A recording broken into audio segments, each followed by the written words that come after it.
do is part of speech tagging. So you might, without trying to understand what these things actually mean, you might try to guess what the role of these segments are in the sentence, at least in terms of their linguistic type, right? So noun phrase, verbs, prepositions, these kind of things that I'm sure you've been necked to death in primary school, right? How to mark up sentences this way, right? Another type of analysis that you'll find is what is called dependency parsing, and this is really trying to sort of chunk together parts of the sentence that really belong together, in the sense that they together relate to other parts of the sentence. So, for example, words Pablo and Picasso together form a unit in a sense because they are the subject of this sentence, right? Malaga, Spain, again, clump together because they are really the object. They're a place where Pablo Picasso was born, right? And so on. You can lump together until you reach the root, right? That represents the entire sentence. And then on top of this, you might want to do some kind of very shallow semantic understanding. You might try to guess that particular sequence of characters can actually be mapped to this dictionary term and the particular sense of this dictionary term. In this case, born is a verb. It's actually the act of giving birth, delivering, having cause to be born, etc., etc. An example sentence is, my wife had twins yesterday. I guess not a sentence you use every day, but it's an example sentence of giving birth. Right? All right. So this is kind of the linguistic view on text, let's say. All right, now here's the conceptual view on text, right? So again, what IR would do, throw into the bag, right? Now you might try to do some kind of more sophisticated analysis on the text itself. This is still a technique from natural language processing called name entity recognition, right? Trying to identify the role of that part of the text, but now in terms of what kind of category of item that might be, right? So that is a person, and those two things at the end are locations, right? So I hope you get the idea that this is already a very different kind of analysis, right? We're not so much interested what kind of role these things play in the sentence. We're interested in what they are, right? What they stand for. Okay? And then you might want to disambiguate them. What this means, so this is named entity disambiguation, you might want to link them to some existing conceptual structure. So let's say you have a knowledge base like Wikipedia, which has a node, right, which is an article about Pablo Picasso. You might want to link to that and say that, those two words, it's a person, yes, we know, but it's actually Pablo Picasso, the painter. And those two things are actually, one of them is a city, the other one is a country. And we might, I will come back to that, but we might use also this ontology to actually understand that those two things are related, right? They are not independent of each other. Malaga is actually a city in Spain, so that means that those things are in some kind of connection. And then your knowledge base might even contain this fact that the sentence just expressed, that Pablo Picasso was born in Malaga, Spain. Or you might use this understanding to complement your knowledge base, to learn something, right? To extract this information that the birthplace of Picasso is Malaga. All right, hope that's clear. All right, now I'm gonna switch gears a bit and talk about, where do you find data? How do you get data, right? Now we're talking about semantic search, and we're talking about the web. So how do you find data on the web? Well, traditionally this has been very easy. Tom illustrated yesterday that the design of the web might originally have called for representing data, but the way things evolved is that it turned into a gigantic document collection, right? This document collection is essentially distributed across servers on the internet, and there are pointers, right, that we can follow to collect all the collection. But the data itself, the databases that are used to generate those documents are not necessarily directly accessible. And I don't have the exact number, but something like 80–90% of all the web pages out there are not written by hand. They are generated from some kind of database, right? The number is probably getting higher, or the proportion might be getting higher every minute, because if you think about it, there's an inherent capacity of people typing text, right? So sort of the user-generated content can only grow by so much, and that so much is, you know, essentially the increase of the number of inhabitants of the planet, you know, multiplied by, you know, internet access and people's activities on the web. But you know, the ability of machines to produce data, sensors, all of that, coming online is far surpassing that of users actually typing in text.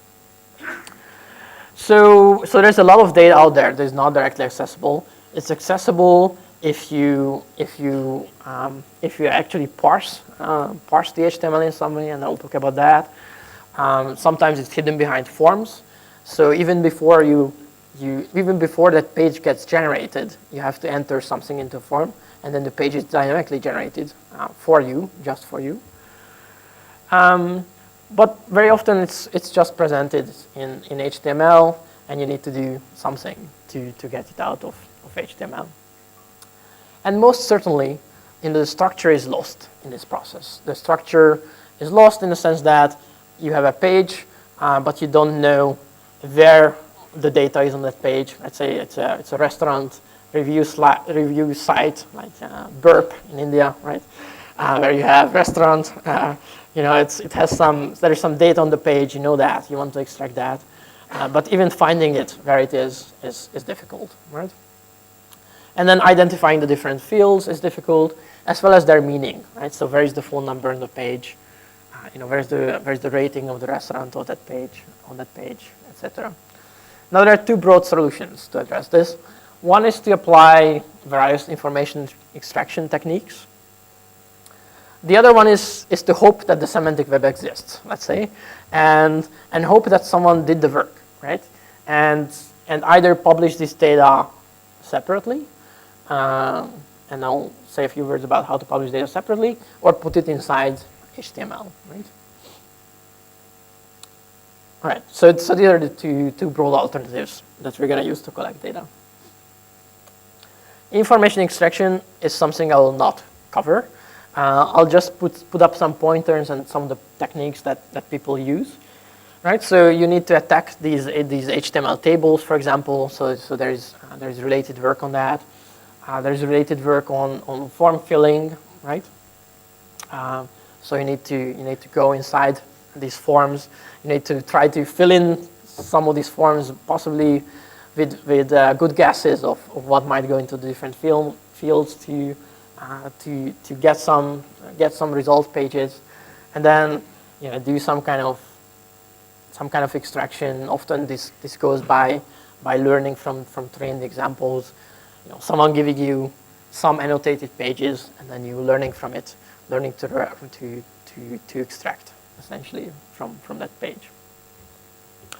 Again, for example, if you're extracting from tables in HTML, you know, there's a special case which is extracting from tables in Wikipedia. You know, some of the named entity recognition distribution techniques might still be useful, right?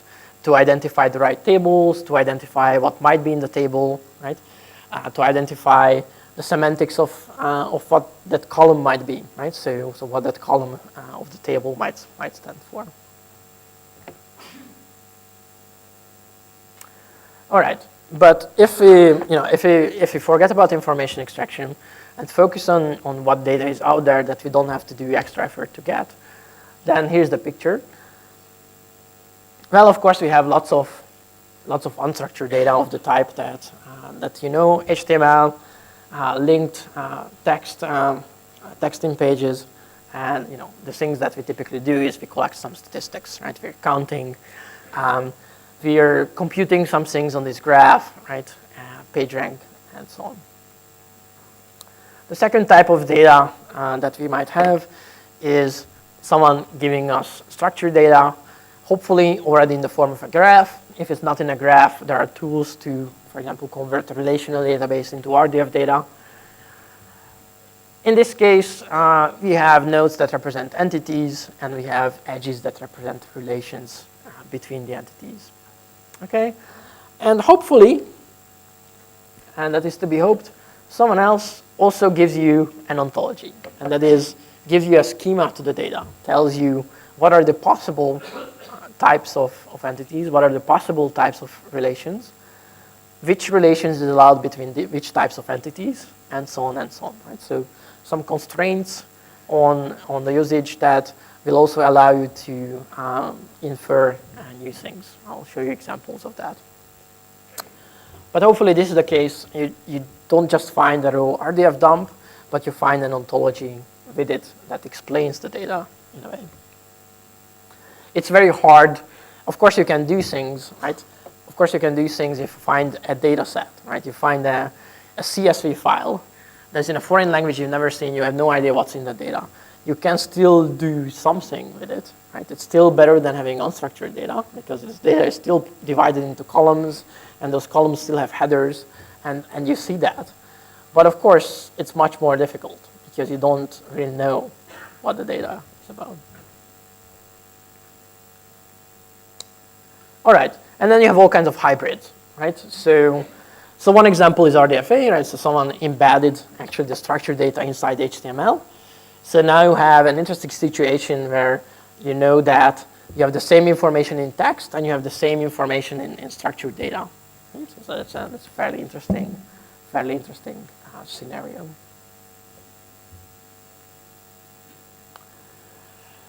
Yeah, sure. Sorry? Microdata? Yeah, I'll say a few words about microdata. It's like this, right? So it is this setting. All right. So the semantic web, I already mentioned, people have been working on these standards, right, to publish data out there. We have the technical means to do this, RDF, RDFA, microdata. We have standards for ontologies. I'll introduce some of these concepts.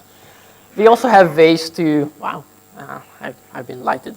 So we also have ways to send structured queries over the internet to remote servers, right? We can send Sparkle queries to remote Sparkle endpoints and respond to them. And in general, we find all of these out there, right? So we'll find raw data, people putting data dumps out there, files that you can collect. There are some repositories out there. Again, I'll name a few later. You have this concept of linked data, right? So RDF data sets that have been published as pure RDF, right?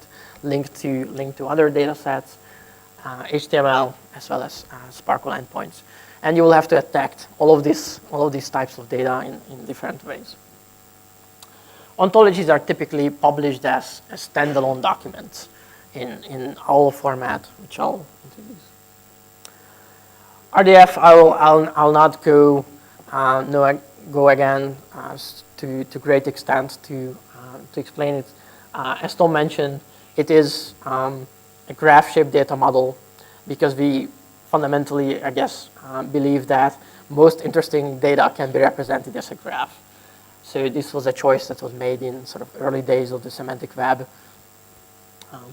It is designed for the web, and the prime indicator of that is that everything is a URI, right? So as Tom mentioned, all of these nodes are identified by URIs, and the relations between them, types of the relations between them have URIs. But if you want, we can also attach URIs to individual statements. It's not a problem, right? So that has been actually one of the recent advances in semantic web. That now we can attach context to statements. So we can even address individual statements in data sets. The only other thing I would say is that one of the advantages of being very granular and having the triple S sort of a unit of information is that it becomes easier to combine data sets, right? So you can cut up your data set down to the individual statement level, right? And you can even store an individual statement on a server and talk about it, right? If you want, and that makes it easier to combine things when they come in smaller pieces. Yeah. Can we have the lights off? It's very disturbing.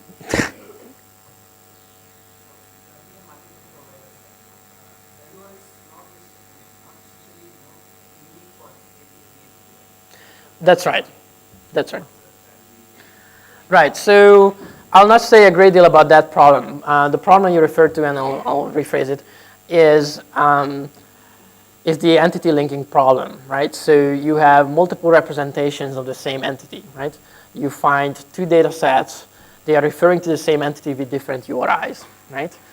This is the analog of the Jim Handler, James Handler problem, right? One data set might call it Jim Handler, the other data set might call it James Handler, give it a URI, right? Now we have this situation where we need to recognize that those are the same things. So there are various techniques. I'll point to some of the literature that addresses that problem without going into great detail, but that's an important problem. So obviously we'll need to aggregate data from different sources. We'll need to identify things that are the same. It's a big part of the semantic web literature. So I would say, if you look up the volumes of semantic web conferences in the past 2 years, that's probably one of the biggest topics, right? So entity linking, by different names, but yeah. All right. So these things I mentioned don't live on servers, right? They live on different servers on the internet. This allows us to of course chop things up and also have a distributed knowledge representation framework in the sense that I might publish my knowledge, someone else might publish his knowledge about the same thing, and then we can collect it and put it together, right? So then we run into this problem, of course, that he might use a different reference, but we can put it together, right? And at least we can work separately, right? We can publish our data separately up until to the point where someone wants to build some service on the aggregate of the data, right? At which point we want to collect it. But up until that point, we're very happy to publish information about the same entities in different places. So we have this giant global graph, just like the web, but now composed of RDF documents, right? Each document containing a number of triples that we can collect, right? Now we collect them, right? The conceptual view is then we have a single graph, right? So we have to do this work that we have to link entities, and we also have to do schema matching. I'll say a few words about that. But if we do all of that, we collected the data, we have one graph, and now we can build our search engine, right? Or whatever we want to build on top of the aggregate data. Now there's data out there that looks like this, right? So RDF documents published on the web and linking to other RDF documents by virtue of using URIs, by virtue of naming things that live somewhere else, right? So these are sort of the pointers of the linked data graph, right? A sort of coarser view of this is entire data sets linked together, right? So there's a famous linked data cloud diagram that is shown everywhere where people talk about semantic web or linked data these days.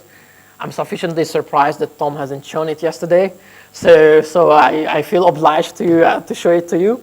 Otherwise, you go home empty-handed or feeling empty-handed.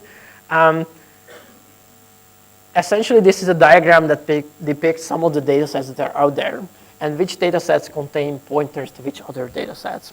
It's a hand-drawn diagram, that's why it's so pretty. It would be never possible to reproduce this by machine, I believe, as beautifully as it is, because possibly it violates all kinds of distance constraints, but that's okay. Conceptually, what this tries to express is there are all kinds of data sets referring to different things. This is a data set on books. These are all kinds of services that produce data. This is Flickr. This is the BBC. This is GeoNames. This is the CIA World Factbook. This is even more book data. This is Freebase. This is DBpedia. Right? All of these are linked together, and you can go from data set to data set, right, at this higher level and collect this data. DBpedia is the one that gets the most incoming links, more than outgoing links, I believe. It has some outgoing links as well to other data sets, but it's certainly the linking hub in the sense that that many other data sets point to it, right? Use DBpedia URIs, DBpedia identifiers in their own data, and in that way, connecting data sets and making this graph more complete. This is probably what the early web looked like. That we had something like the Yahoo taxonomy that sort of collected pointers to other things. DBpedia at the moment plays this role, right? It's the early Yahoo taxonomy, right? That or Yahoo directory that sort of collected pointers. Except in this case, things are pointing to it, and not so much from it. So it's in a way reverse, but it plays this kind of central role. If you want to see this diagram and learn more about linked data, then you can go to linkedata.org, which is, I mentioned, it's partly about the data, partly about the community. So it's partly about organizing the community that is concerned with publishing these data sets. All right, I think we still have a few minutes. So I want to show you DBpedia, right? So I think, again, we cannot go home without saying a few words about DBpedia. It is the structured version of Wikipedia in the sense that they take the data out of Wikipedia that's here in these info boxes. The data is very much dirty in the sense that even though it might be divided into fields, we don't necessarily know what these fields mean. You can type any value in these fields, so there's no conventions on, for example, what is the date format for the place of birth, right, of celebrities or people in general, right? So it is raw, dirty data in that sense. Now what people do is to try to clean it up, right? So make something out of this mess, and that's the DBpedia project. So if you go to DBpedia. They have also a view on Jennifer Lopez, right? This is the DBpedia page for Jennifer Lopez, and then you might find the text as well. But everything else is neatly parsed out, right? So the birth date is now converted into some standard format, XSD date, so XML schema date, data type. So now this is nice and clean data, and it contains lots of useful information, right? It's a graph itself, right? So it links to other entities like the spouses of Jennifer Lopez, right? There are mistakes in the data. Right here, you can see one. So it thinks that Jennifer Lopez is married to the page called Personal Life of Jennifer Lopez. So that's not so good. That's not so great, but it's information extraction. It works in 95% of the case, and the rest, people have to live with, right? So yes, Jennifer Lopez is married to herself. Okay. But there are all kinds of useful information, aliases, right? For example, which is useful in semantic search, right? So now we know that J-Lo and Jennifer Lynn Lopez, right, are sort of alternate names, right? I don't know who asked the question about alternate names or entity names, right? These are alternate names of the same entity. So this is certainly very useful, right? What is also useful is you can download the data set as it is, but you might even want to query it online, right? So they provide you not a keyword search engine, right? So not the kind of semantic search that you might think of, but or you might want to do, but a structured data search engine, right? So here you can run a Sparkle query. I know we did not have a Sparkle tutorial here, and we'll not say more about Sparkle, but imagine very much like SQL, except it's a graph query language. So the user might have a question like, very complicated question, like all soccer players who play as a goalkeeper for a club with a stadium with more than 40,000 seats and who are born in a country with more than 10 million inhabitants. I have no idea on earth anyone would want to know this, but this is a fairly complex information need that once you're able to transcribe it into a Sparkle query, you can easily get the results, right? The transcription is, we're looking for a subject S. The type of S should be soccer player, right? So we need to know the ontology. I already referred to this problem, that we need to be intimately aware of the ontology and know that this is called a soccer player, right, and not something else. This S plays in a position, and this S also plays for a club. The club has a capacity, and S was born at the place, and the place is a population, right? Now, this is a graph pattern. Now we have constraints on this. We are only interested in populations, numbers, right? So this is the number of the population. It's an integer. Actually, going to cast it into an integer that is larger than 10 million. And we're only interested in capacities, right? So capacity of stadiums that are less than 40,000, right? And we also know that position can be expressed in different ways in DBpedia, right? So they haven't done all the cleaning up, right, that they should have done. So there are multiple ways to express that someone is playing a position. It might be just a word, goalkeeper, or it might be a URI that points to the notion of what a goalkeeper is, right? Right, and same for population. There might be multiple attributes. We also have an optional clause to query. So if we have the shirt number, right, of the player, we want the shirt number as well. It's optional. We don't necessarily want it, but if you have the shirt number, we want it as well. Right? Actually, I just projected an S, so we'll not get the shirt number, but that's a minor mistake on my part. So these are people who are apparently soccer players, played as a goalkeeper for a club that's a stadium with more than 40,000 seats, and who are born in a country with more than 10 million inhabitants, right? And you can go home and verify that. So, all right. So these are kind of things that you can do, and I very much encourage you to play with it. And I think we can leave here and leave for the break, and then come back to learn about RDFA and embedded data.